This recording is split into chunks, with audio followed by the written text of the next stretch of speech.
El próximo jueves se presenta en la Alianza Francesa el último libro de cuentos del escritor Sergio Ramírez titulado Flores Oscuras, un libro que habla de la condición humana a través de 12 relatos relacionados con temas contemporáneos, algunos de los cuales se han inspirado en historias tomadas de la crónica roja de los diarios.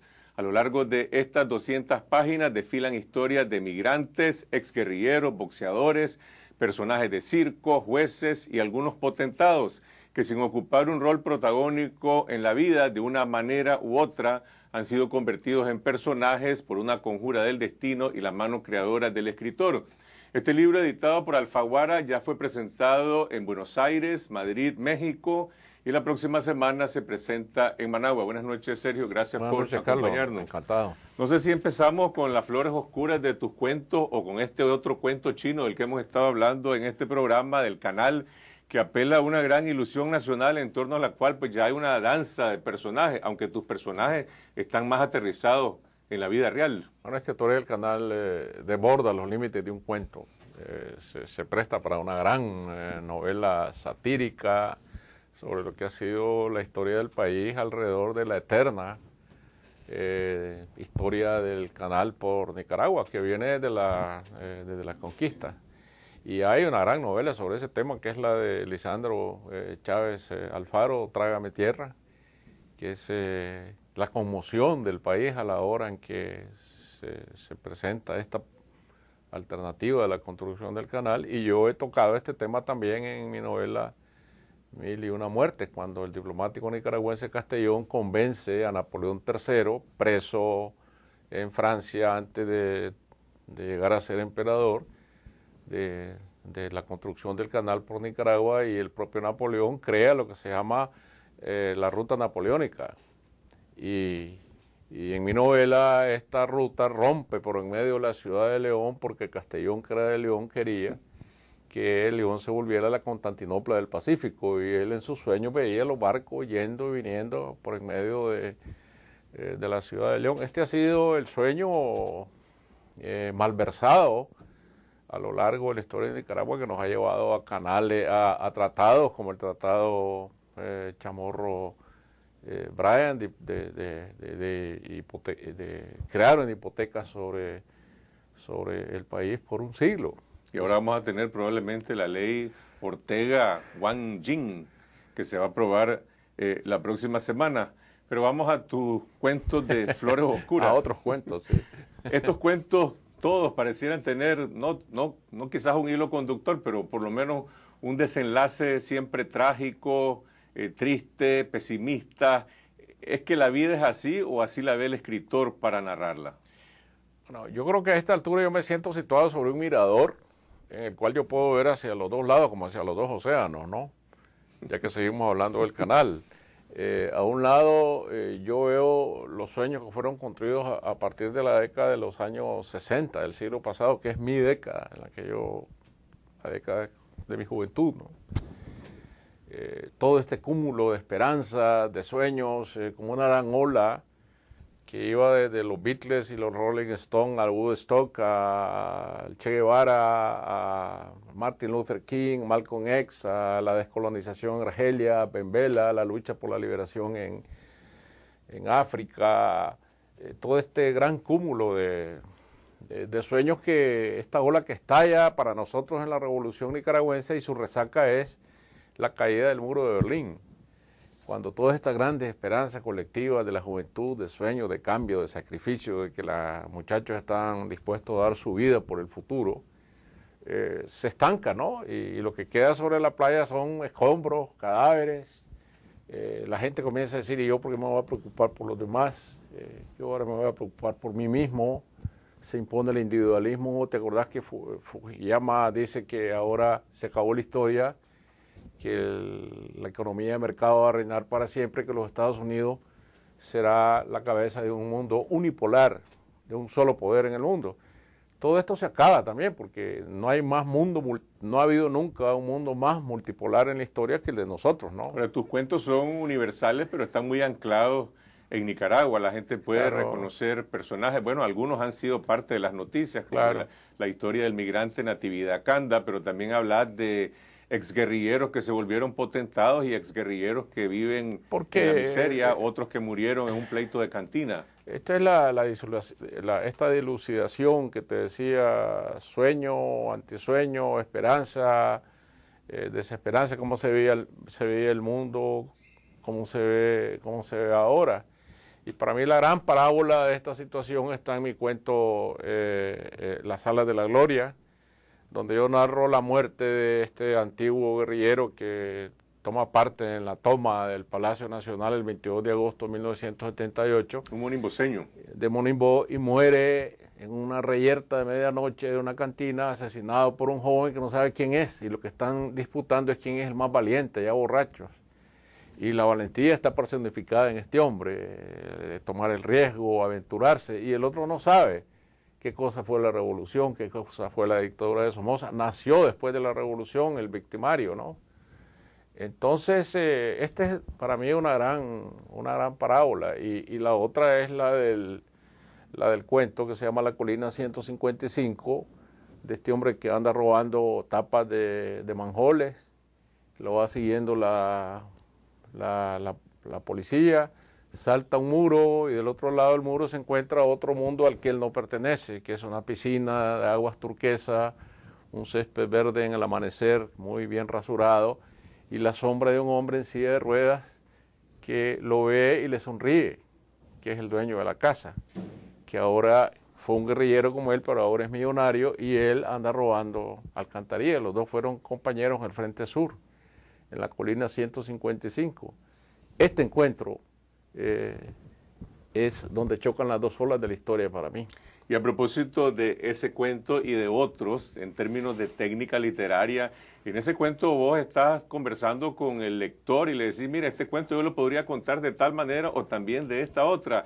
Eso ya es una manera de invitar a la gente a participar, a imaginarse la literatura. Sí, porque yo veo la literatura como una participación. Yo no consigo a un lector congelado al cual yo estoy amaestrando, ¿no? Es un lector que tiene que participar. Por eso en este cuento, La Colina 155, yo le digo, alternativa A es que este hombre anda recogiendo latas de Coca-Cola y de cerveza porque va a vender el aluminio. Y la alternativa B es que anda robando tapas de manjoles. Incluso cuento ahí la historia de los ladrones de metales, porque los metales, gracias al auge chino, se han encarecido, que se roban la estatua de O'Higgins, como en efecto ocurrió aquí, que se llevaban en un carretón de caballos la estatua de O'Higgins allá de la Paseo de los Próceres por la Cancillería. Entonces, esto es lo que yo quiero, ¿no? Que el lector entre en la historia y que me acompañe a contarla. El título del cuento que le da el nombre al libro, Flores Oscuras, sobre cuyos detalles y desenlaces no podemos hablar porque la gente lo tiene que leer, pero tiene más que ver con la historia del arte sacro y una gran historia universal.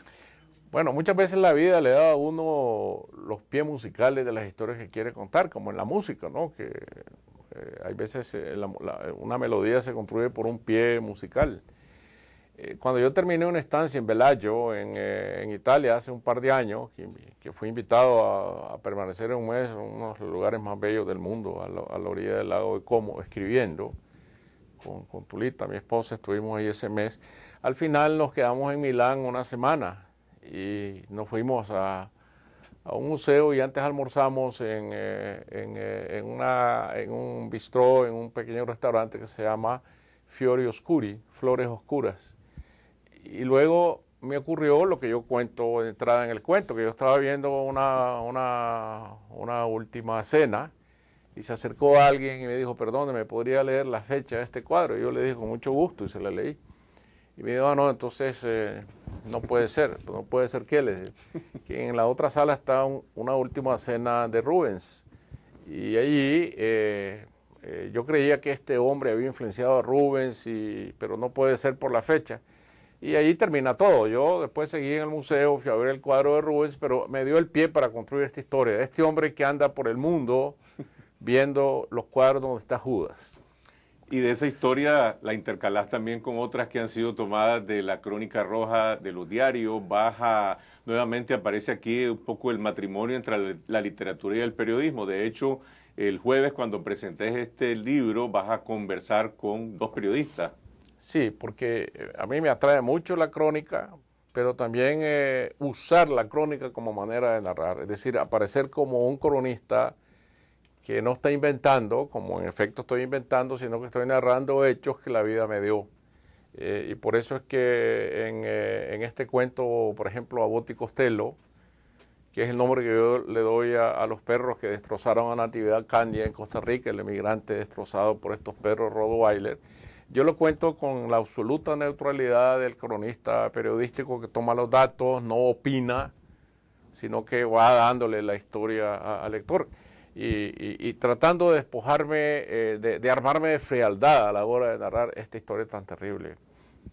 Leí, Sergio, en alguna entrevista que brindaste en estos días, que después de este libro de cuentos estás preparándote para regresar a la novela policíaca. ¿Eso tiene que ver con los personajes de tu novela El cielo llora por mí? Sí, voy otra vez a poner en movimiento a mi inspector Dolores Morales en un caso muy diferente. El inspector Dolores Morales ya no es más policía después del escándalo que vivió con la captura de los narcos y todo aquello que está contado en El cielo llora por mí. Le dan de baja y él se establece como investigador privado en un centro comercial de segunda categoría, ¿no? en Managua, y de ahí siempre asistido por su colaboradora en la policía. Él va a seguir otro caso muy diferente del narcotráfico. ¿Cómo ha sido la recepción de este libro de cuentos que lo has presentado, bueno, en Madrid, en Buenos Aires, en México? Pues la crítica ha sido, me siento abrumado por la excelente crítica que el libro ha tenido, la crítica en Babelia, el suplemento del periódico, del diario El País, en Madrid, excelente, las críticas en la Clarín, en La Nación de Buenos Aires, en la prensa mexicana también tuve una gran acogida, hicimos una firma en la librería Gandhi antenoche, y que fue estupenda, había mucha gente, tuvimos un diálogo con el libro, con los lectores mexicanos y nicaragüenses que llegaron a la presentación. Y ahora después me toca presentar este libro en San Salvador, en Guatemala, en Honduras, después en Lima, en el mes de julio en la Feria del Libro, después en Medellín en la Feria del Libro, en Costa Rica y por último en la Feria del Libro de Guadalajara en noviembre. En Nicaragua, lógicamente, tenés una masa crítica de lectores fieles que han seguido toda tu carrera a lo largo de muchísimos años, pero también se escuchan algunas voces que dicen, es que a veces Sergio lo encuentra un poco difícil, un poco denso. ¿Qué le respondes a ese tipo de lector que quizás espera pues una literatura más orientada quizás al entretenimiento que tiende a predominar en muchos bestsellers? Pues el problema es que si yo creo que ser un escritor light es difícil, porque es una ciencia que yo no domino. Eso del escritor que puede publicar un libro al año o 2 libros al año y escribe para complacer fácilmente al lector, yo creo que está engañando al lector, porque yo lo que quiero es un lector participativo, que entre conmigo, como te decía antes, al oficio doble de leer, escribir y leer, leer y escribir, que vaya creando conmigo y que haga un poquitito de esfuerzo para meterse en este universo de la lectura. Entonces, yo desprecio los millones de pesos que me podría deparar ser un escritor light. Gracias, Sergio Ramírez. Suerte este jueves en la presentación de Flores Oscuras en Managua. Será comentada por los periodistas Carlos Salinas y Octavio Enríquez en esta presentación que se hará en la Alianza Francesa. Gracias a ustedes por acogernos en sus hogares. Los invitamos a comentar este programa a través de nuestra página en Facebook. Pueden escribirnos también a la dirección semana.tv@gmail.com. Síganos en Twitter a lo largo de la semana en la dirección @cfche y nos vemos el próximo domingo aquí en Canal 12, siempre a las 8 de la noche. Mientras tanto, que pasen una buena semana. Buenas noches.